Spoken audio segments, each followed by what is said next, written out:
Hey everyone, it's Trish here from Techniques by Trish, and today I'm being featured over on the BRI blog as a guest designer. And today I'm using this stamp set from the Tangled called the Succulent Journal Card, and it also comes with a coordinating die set that's currently in stock at the BRI store, and it's currently actually on sale. I love these sets from Neat and Tangled because they're so versatile. It can be used for any occasion. So I'm using my Misty tool to go ahead and stamp this because I want to be sure that I get a really good impression on this Ranger watercolor paper. So what I'm doing first is I'm prepping the watercolor paper with some of my EK Success powder tool, and then I'm stamping the stamp with some Versamark ink, and I'm actually going to double stamp it to make sure that I get a really good impression. And then I'm going to be using some Ranger Super Fine Detailed White Embossing Powder and heat setting that. The reason why I'm using some heat embossing today is because I will be doing some watercoloring with the Zig Clean Color Real Brush markers, and I wanted to be sure that I didn't have any extra bleeding, and so I really like using this technique to kind of fake some good watercoloring. So I'm starting out with three colors. These are number 45, 47, and 21. Just two shades of green and then a pink. Now, I did just a quick search on Google as to what some of the succulents look like, and this one happened to be my favorite one. And so that's where I'm really drawing inspiration from. So I'm laying down the darkest color of green, going over it a little bit with the lighter green, and then just putting a little bit of pink at the tip, and then I'm using my watercolor brush to just go ahead and blend that. Now I really like doing heat embossing when I'm doing some watercoloring on an image because it creates these little wells to kind of contain the water and the watercoloring so it's not bleeding over into the other petals. However, I like to still skip or wait until a petal is dry before I move on to the petal next to it, just to avoid any kind of contamination between the two petals. So you'll see here that I'm doing one petal at a time, and that became a little bit tedious after a little while. So what I decided to do was I was doing 4 or 5 petals at a time, still skipping around and doing the same technique, laying down the darkest green first and then going over it a little bit with the lighter green, and then just applying pink to the tip and then going over each of the petals with the watercolor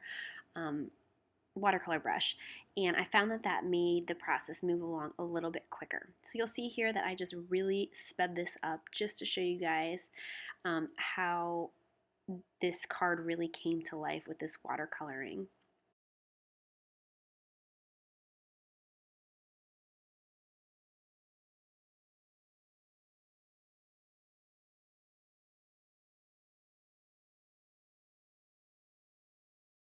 Now that the succulent image is pretty much complete, I'm going to go ahead and work on the banner that drapes across it.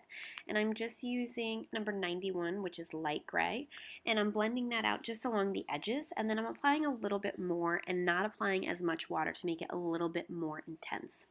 Lastly, I'm going in with number 36, which is light blue, just to go around the edges and create a background for the succulents. I also took the same number 21 and went around the edges of the card to just finish off the border. Now you'll see here in the right corner, I had a little bit of bleeding that happened with the pink watercolor.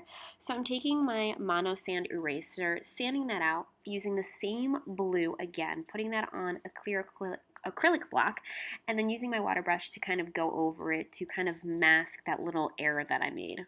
Now that the main focal point of my card is done and ready, I've cut it out with my paper trimmer and used some scissors to go around the corners, and I'm just kind of laying out my card. Now before I do that, I want to go ahead and stamp my sentiment. The sentiment is also from the same stamp set.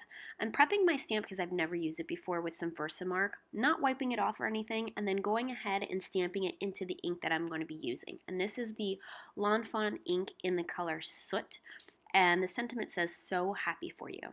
Now I'm taking a strip of glitter cardstock and just layering that over some pink to tie it in with the succulent. Adhering those two together and then going ahead and applying that onto my card base. Now my card base is an average A2 size card, so it measures 4 1/4 by 5 1/2 when it's folded. And then I'm just trimming off the excess off the top and the bottom.